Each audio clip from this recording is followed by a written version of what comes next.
Now, the second part is, remember, I talked about the properties of the soul, and the properties of the soul also flows into this particular conversation. I said that one of the properties of the soul is agency. Simple terms, you can initiate action. Now, I want to differentiate that from reacting. Reaction is not initiation, it is just reaction. You didn't choose, as it were, that action, especially when it's reflex. When you are in a reactive mode, what you are simply telling your soul is that you do not have power to make decisions. What you are telling your soul simply is that other people have the power to decide what I do in every situation. If you're a reactive person, if you're a defensive person, you don't have any power. You don't have any power over your own soul, because everything that everybody does elicits a reaction from you. You are living a reactionary life. Everything is a reaction. Somebody says something, you react. There is no agency. And the moment you do that, you are telling the soul that it's sick. You are not exercising the property of the soul that keeps it healthy, which is agency. How can you now begin to transform your soul or trigger the transformation of your soul? Begin to exercise agency in little acts. When you start doing that, your soul will start healing internally. It's not something that you can explain scientifically, but once you start doing those, exercising those agency in small acts, then your soul will begin to heal. And I'll give you an example of what I mean by agency in small acts. Let's say, for example, you've never been the kind of person who, in any conflict situation, you apologize first, even if the person was wrong. When we talk about apologizing first or just initiating reconciliation, it's not just about the person or the person's ego or working against your own ego and pride. No, it's about the soul. Because if in your own experience, every time there has been an apology, it was as a result of the other person's apology. Let's say a person comes here and says, I'm sorry for this, and you not say, me too, I'm sorry. That is also a reactionary apology. You didn't initiate that apology. Your soul is weakened by that reactionary life. How can you begin to transform your soul? Exercise agency in small acts. Be the one to apologize first. It's not about the person. Don't care about the person's pride.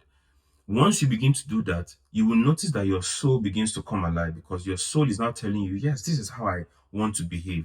This is how this is my property. This is how I behave. It's just like putting fish in water. The genius comes alive. When you start to exercise agency in small acts, your soul begins to come alive. One of the things you need to start doing is begin to exercise agency in small acts. So initiate an apology. Don't wait for somebody to apologize first. Apologize to the person and initiate that conversation. Another thing is, as a way to exercise agency in small acts, the soul prefers when the idea comes from you. And so let's say there's an area of your life where you're struggling with discipline, and the only time you stay disciplined is when somebody is observing you. As you do those things, you are weakening your soul, because you're simply telling your soul, I cannot do anything by myself. I need somebody to push me, or I need to react to somebody else's action in order to do something. If you're the type that you only stay disciplined when somebody is monitoring you, you are simply telling your soul that you are reacting to somebody else's presence or somebody else's oversight. One of the ways to begin to trigger the transformation of the soul is to exercise, decide something you are going to be disciplined in without anybody observing. Nobody's observing you. That discipline is yours. For example, you say, I don't read. I want to start reading.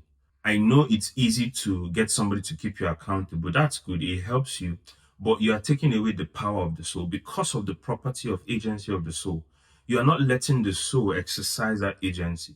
Decide, I'm going to be disciplined in this thing, and I'm going to do it without observing eyes. If you can successfully do that for a protracted period of time, you begin to notice that your soul feels more powerful. You cannot appreciate the things I'm telling you except you practice them. It's as simple as that. Initiate apology first. Observe disciplines without anybody keeping you accountable. And another thing is, because the soul exercises agency, and I just remember the teaching I did about the structure of the soul. I'm beginning to think if I need to do a teaching on the structure of the soul. But let me import some of the things I taught from there to explain my next point. One of the structures of the soul is that the soul is structured for mercy. That means that the soul wants to receive mercy and the soul wants to give mercy.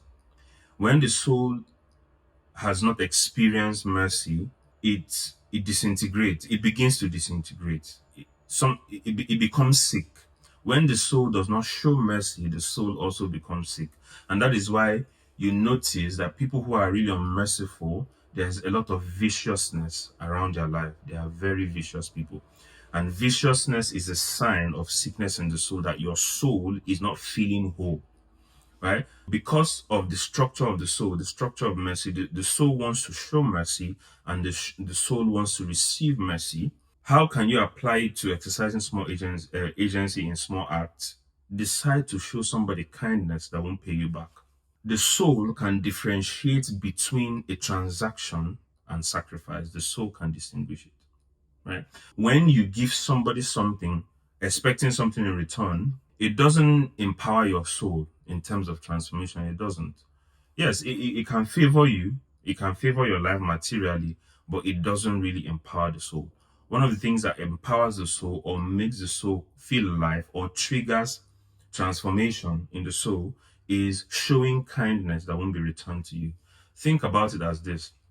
When you take drugs, for example, it triggers some chemical reaction that releases healing into your body.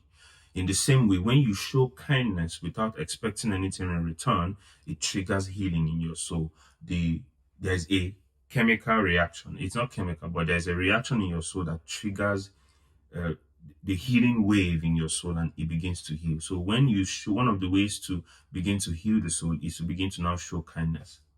If you want to, if you want to hack the soul, if you really want to hack the soul, and it's not even because this is a teaching of some religious school of thought. Show kindness to the person who has been unkind to you. Repay evil with good. It's not a religious talk, it's life. It's because of the way the soul is structured. If you can show kindness, especially to that person who has been unkind to you, you will heal your soul in ways that all the therapy cannot help you, right? Kindness with no possible return is one of the ways to begin to transform your soul under the exercise agency in small acts. As you do these things, what happens is that your soul begins to rewrite the story and begins to tell itself, I'm not a victim of my circumstances. I actually create my own circumstances. I'm not a victim of what happened to me. I can actually decide my own experiences. Right? When you begin to do that, you begin to reauthor the soul. Remember, you do not heal wounds. The soul's wounds does not heal by time and rest. It heals by reauthoring the story, by taking responsibility for your actions, right? As you do these things, your soul begins to rewrite its story and you begin to regain your power.